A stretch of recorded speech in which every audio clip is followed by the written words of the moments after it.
What's going on, guys? I'm Chris, and this is Regular Guy Training. So today we are going to talk about this. Okay, we're going to talk about the pros, cons, issues with running a red dot on a pistol. Right now, this is the M&P Pro Series Core. I reviewed the pistol already, and I got this guy about last year, and I've been running it off and on. The channel has kind of taken attention away from this particular pistol, and I haven't been able to shoot it as much as I would like to. And that's mostly just because I have other stuff to do, right? Now, with the pistol itself, and with the challenges that came with running a dot, there are a lot of things that I had to get acquainted with, and I'm pretty comfortable with now, right? But we're going to have our list of pros and cons that go with this, and I'm honestly going to start with the cons, or challenges that I've seen, because the list of pros, in my honest opinion, is far greater. So let's just go ahead and start with either challenges or cons that I had to using one of these on a pistol. Now, the first and foremost is it isn't even really so much a challenge, it's just now an added step, is that now you have to zero a pistol, which is a very awkward process for someone that's used to shooting stocked rifles or submachine gun style guns, whatever, right? So with that being said, it's one of those deals where, okay, well, what distance do we zero our pistol? And that would be 25 yards for me personally, because the point of impact, the point of aim, point of impact is about the same from 25 to 100, right? And you can see the results of that are relatively the same. It's kind of hard to stabilize one of these at 100, but you can still shoot very well at 100, assuming that you have a 25-yard line zero, because you can just point and shoot. And there's a lot of guys that adopt a 15-yard line zero. Okay, whatever, not a big deal. I understand their reason for it, but I would like to be covered inside of a football field, because, I mean, just in regular everyday life, you know, you have shots that you have to take at slightly greater distances.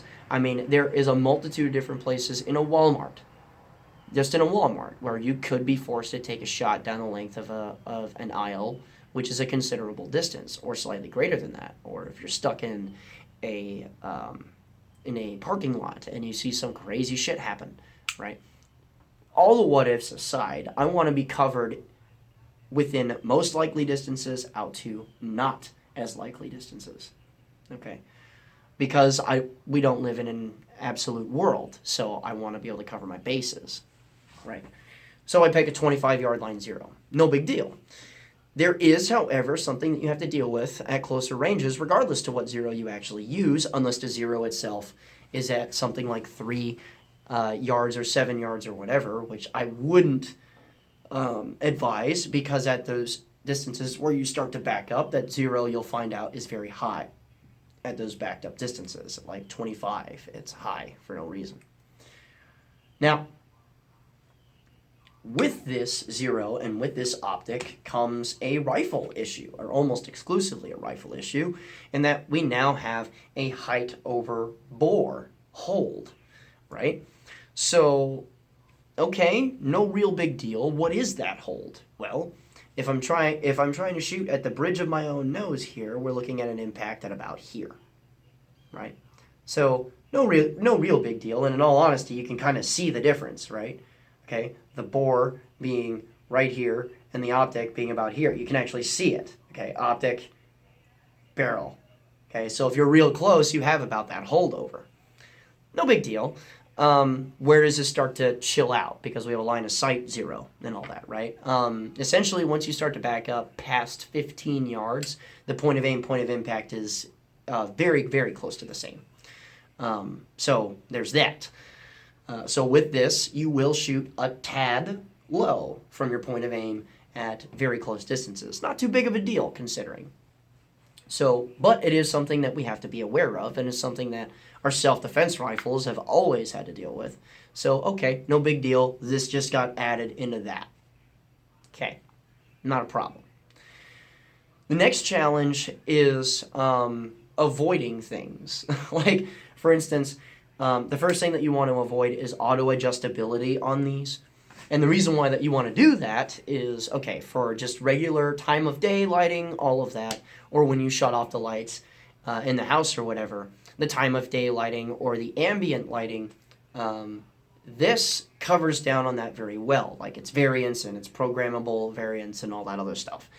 It covers down on that very well, and it adjusts the brightness very good if you're using it as a standalone piece. The problem is that if you have this on a self-defense piece and you're using it in the house or on the street or whatever, and then you kick on the light for an optic that's adjusted to everything else but the light, it doesn't pick up the light enough to increase its brightness. And the reason why this is a problem is that the second that you kick on that light, particularly indoors, that light is too dim, or I'm sorry, the optic is too dim for the light. Therefore, it gets washed out, and we're back to using our irons. What's the fix for that? Just use manual controls for your brightness. Now, for the manual controls, you have, you could either go to a all-day neutral setting, to where during the day it's a little dim, but at night it's a little bright for someone's preference toward their own rifle or something like that. Or you could go more towards a clear all the time type setting, but that does require a little bit of adjustment. For instance, for what I have now where it's clear all the time, when I wake up in the morning, it's still kind of dim, but when the sun comes out, I go +2, just +2 little presses on the brightness. When the sun starts to set, or when it starts to get dark, I go -2, or dimming it down 2 positions on the brightness, and that's it for me. I like the dot to be a little bit more clear. I understand the guys that have the, I'm going to set it to this mode and keep it here all the time because I don't want to mess with it, and I understand that perfectly. Me personally, I just manually adjust it as time goes on, and honestly, even if I forget, yeah, it's bright, but it'll wash just enough to be usable later on. So that's a pro-con deal all by itself. So no big deal there as well. It is just something you need to watch out for. Another thing that you need to have to watch out for, and this has to deal with the optic itself, and this is particularly on the RMR, it has itself a little emitter that is right in there. You see a little black box right next to my fingernail there? If that's covered up by anything, a piece of snow, piece of mud, stick, lint, you won't have the dot at all, right? So if you bring it up and there's a piece of lint in front of that emitter, or if there's something just in the way, the dot isn't there because the emitter that's supposed to project the dot onto the glass is being covered up. So every once in a while you do have to check the thing out a little bit, make sure that it's clear. But most of the time, the RMR itself is very, very difficult to cover up in that sense, unless the gun's getting dropped in mud or snow or whatever. I haven't personally had to deal with that issue as far as just like lint and dealing with shit like that. So no big deal, but it is something you do have to watch out for.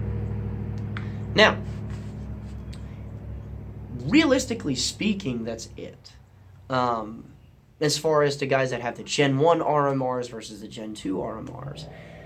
The Gen 1 RMRs have had in the past issues with contacts as far as connecting the battery to the gun, or to the optic, because those optics were not meant to be run on the slides of pistols.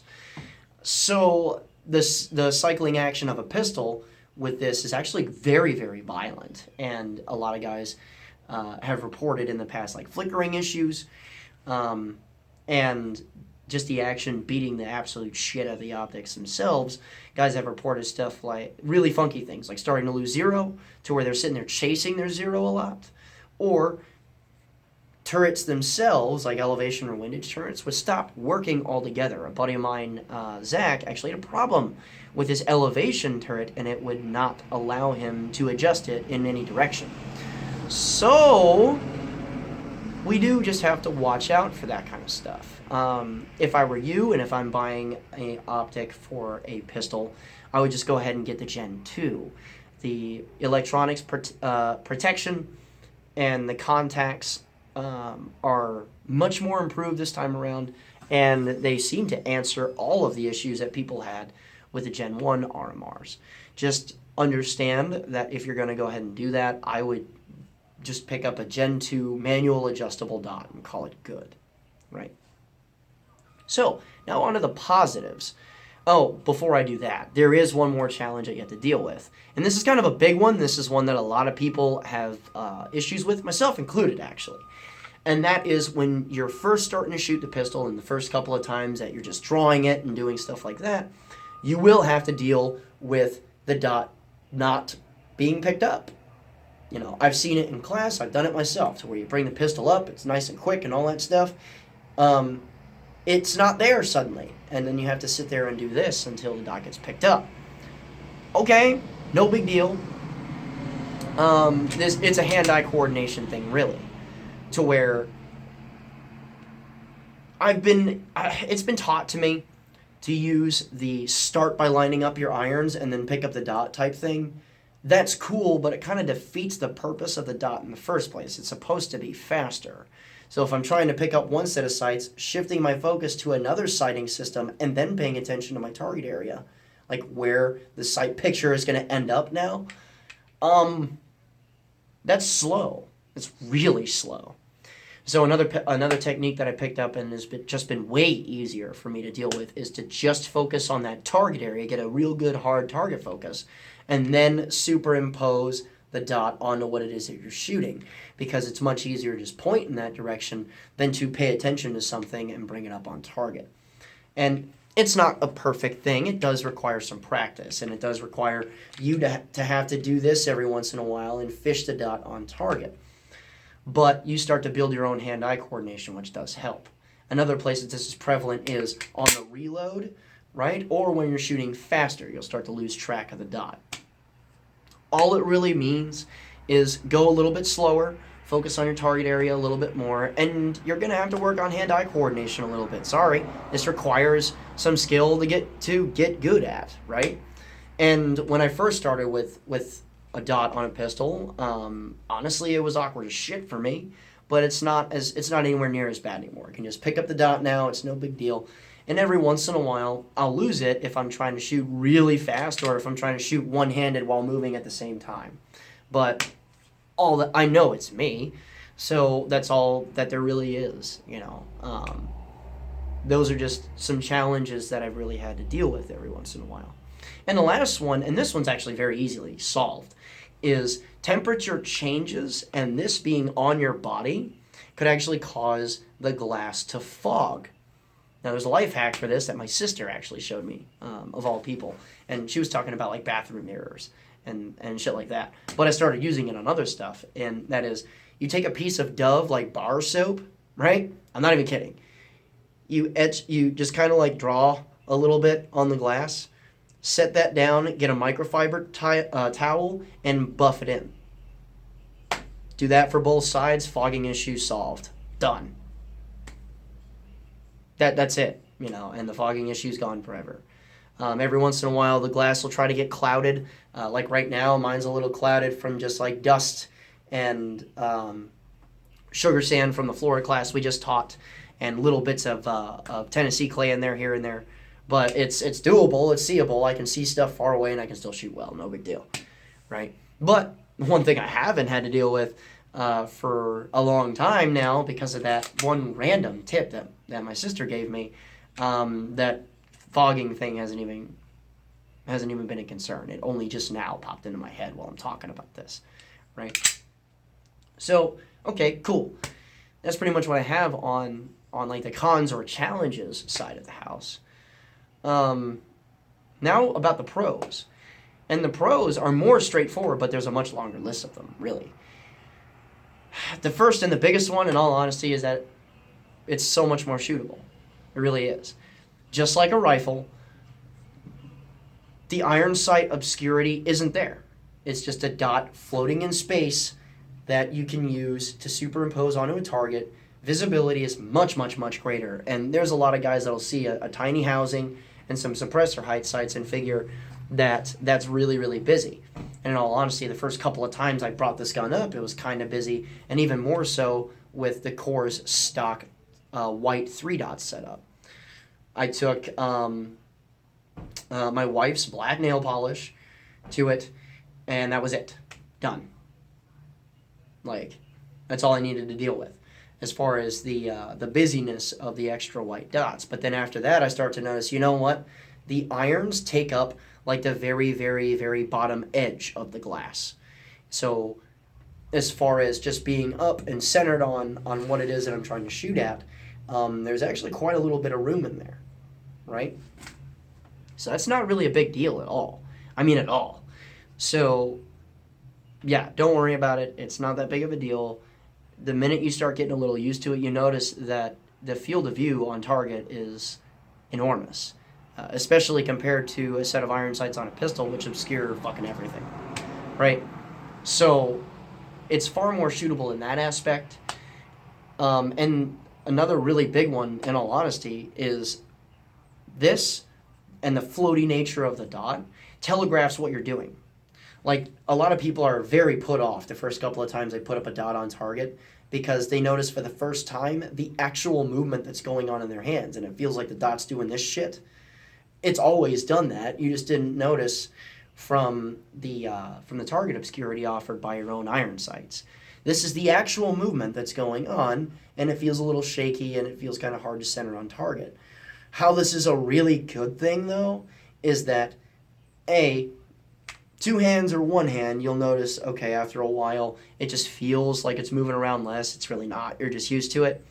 And number two, if you throw a shot, the gun tells you, rather the optic, it tells you.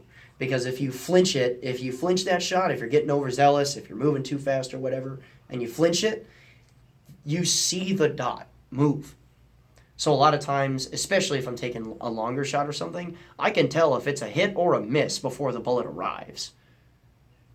That's just a fact, you know. So it really does help a shooter fundamentally, because it makes them not want to twitch their sights at the last possible moment. They want to keep their dots frozen on that target and then hit what it is that they're shooting at. So that is enormous, and it takes so many people so damn long to see that. It's them fucking it up, not the gun or the sights or whatever. And there's a lot of people that offer a ton of real bullshit excuses as to why it is they're shooting badly. A dot on the gun tells you instantly you flinched, and that's awesome. It really is. And being able to call a shot on a pistol much easier is all the more helpful as far as your own personal development. And another big one really is that I do a lot of one-handed manipulations and stuff with guns. Okay, period. Rifle, pistol, shotgun, whatever. I do a lot of one-handed stuff because the most often things shot self-defense scenarios, quote-unquote, are these, your hands, right? Because it's your hands that see this gun and you're all threatened and whatnot. So people focus on the threatening thing, and then when they focus on the threatening thing, bullets tend to magically find their way into this area right here, right? So we end up doing a lot of one-handed stuff, particularly in our level 2 classes, like pistol and rifle 2. So when it comes to my favorite place to, quote, shoot a student is we'll tell them, hey, your right hand is shot. Why? Because now they have to shoot one-handed, and they have to do reloads and all that stuff with the hand that they're not used to using or barely use at all. What's cool about that is that after a little while, we allow them the flexibility to where we'll specify right hand shot, right arm shot. And when people hear hand, they know, okay, I can use this for all kinds of stuff now. Like if I have a type 3 or something like that, and I need to just more quickly rack the stuff out, it's easier to do with this than anything else. You don't have to hook on that super duper solid object. You can hook on a pocket, your own knee, thigh, whatever.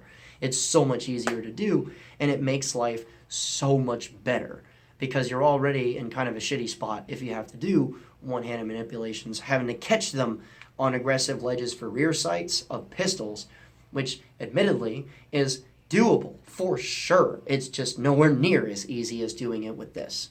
Okay, and there are a lot of students that have seen me just absolutely rake this thing off of stuff, like in the last Pistol 2 class that we taught in Florida, which was like a week ago.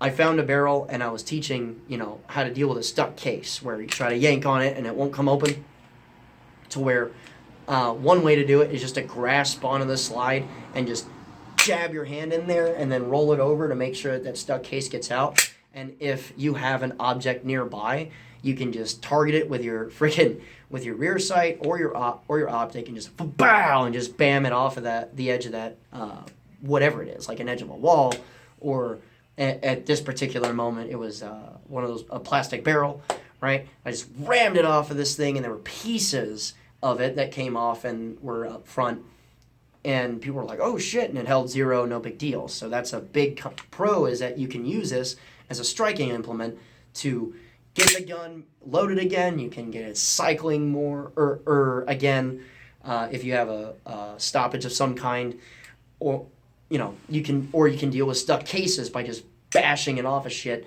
and it'll work.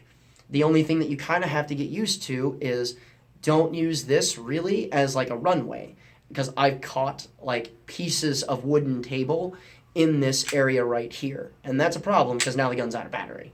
So you really just kind of want to get it about halfway up and run it that way, Again, little things here and there, but still big pros, and it's all in the weapons manipulation or shooting better side of the house, right? So, and yeah, I mean, the pros here are very straightforward, and I did say that there was just a longer list of them. Obviously, there's really not, but they're much bigger in their impact than any of the little challenges of getting used to the new piece of technology, okay? And that's why, personally, going forward, I'm going to start considering just putting these on more and more and more pistols. Like the Gen 5 Glock 19 that I have, I'm probably going to send that to my buddy Jake out in Indiana and have him cut the shit out of the slide, and we'll stick a freaking Gen 2 RMR on there and call it good. That's probably what's going to happen, in all honesty, because the more I use it, the better it is. And the more I can do, the more I can see, the more I can, quote, get away with.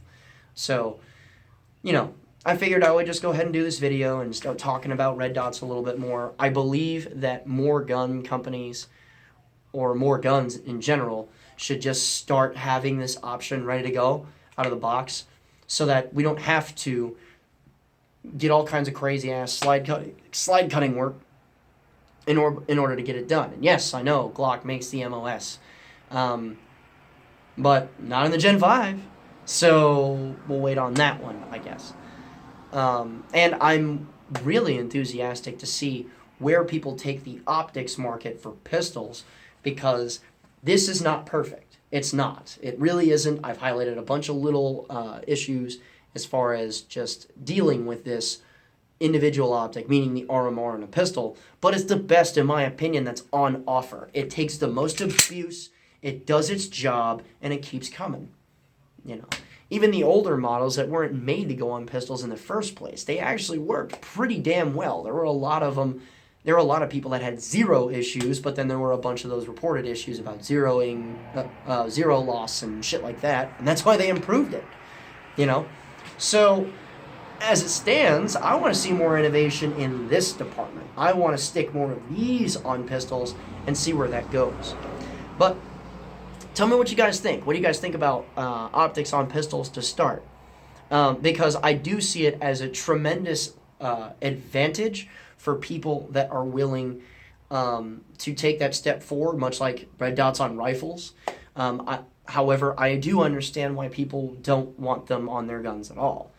The primary reason being most pistols just don't do that, right? And I get it. But I want to hear your guys' opinion on the matter, because there's a lot of good little discussions and good little opinions and tidbits and food for thought comments that I get from a lot of you fucking troglodytes in the comment section. So, go ahead and drop me a line there. Additionally, there are more classes that are getting ready to go down. The Florida classes have already passed. The Kentucky class that I have at Bud's, that pistol class, is sold out. But I'm still going to Maine for a rifle class in a couple of weeks after that. That will be Rifle 1 and 2. There are still slots open. Sign up and endure the suck in the cold with me and the guys. There's already a bunch of people signed up for that. It should be a good time. In January, going to Louisiana to the No Attack range. That's Rifle 1 class. There's already a bunch of dudes signed up for that too. I'm sure it will be cold, and we will be followed by sleet and or snow, because that's just what happens with this crew of guys. But again, come out, learn how to use your rifle. For you soldiers out there, I guarantee we'll do our very best to either break your worldview or let you know that you suck. And, you know, again, it's a good time to get out and be able to train with guys like that. We are very rapidly sort of turning into a cult. There's a lot of really zealous students that help us out quite a lot. And I don't mean that in an insulting way at all. There's some crazy amount of kindness that goes on between our students. So it's kind of heartwarming here, because gun guys impress me with their generosity on a regular basis.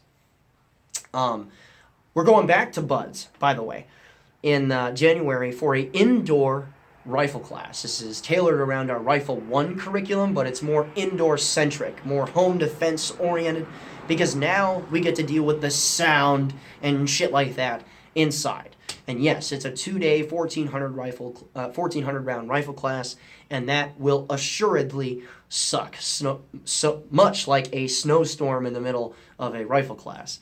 However, it is stuff that I feel is very important, and it's why I decided that I was going to go ahead and do a rifle class in January at Buds. So come check that out. It is there will be a lot of little changes to the curriculum that are different from the mainline Rifle 1 curriculum, that are tailored specifically towards this environment, which I think you guys will really, really enjoy, especially those of you who have taken classes from me already. I really do believe that you guys will enjoy that. And we have other stuff that is getting ready to go down. I'm planning on going back to Indiana, and I'm absolutely planning on setting up a class very shortly here in Arkansas. And I think that'll be centered around pistol stuff, so we'll see how that goes. And don't forget, don't you worry, guys out on the West Coast. I haven't forgot about Nevada. I'm still working on getting stuff going out there, and it looks like we're actually going to end up building a range out there so that our West Coast boys can come out and play with us. So, remember, guys, if you have any issues with anything, if you have any comments or questions or anything like that, especially if you're a student, drop me a line. It's really easy to find me, so I'll leave a link to our mobile class schedule in the description below, so you guys can check out upcoming classes. If you guys want to support the Patreon program, help this channel do well, and help the soldier program thrive, where we essentially train soldiers and shit like that for free, you can consider donating to the Patreon deal. I'll leave a link for that in the description below. Also, you don't have to pay full price if you go and pay $35 a month through the Patreon program. It is a massive deal, and it was made to be abused, so get on it. Okay? If you're paying full price and there's slots open for the Patreon deal, it's not smart. I'm just going to tell you that right now. It's not smart. Okay? It was made to be abused by freaks of nature like myself that go out and train all the time. So abuse it. Okay? Abuse it. I want it to happen. Now, if you want to jump onto our discussion page on Facebook, go ahead. I'll leave a link for that in the description below. Also, and remember, a regular guy's firearm is the last defense against tyranny. Be easy.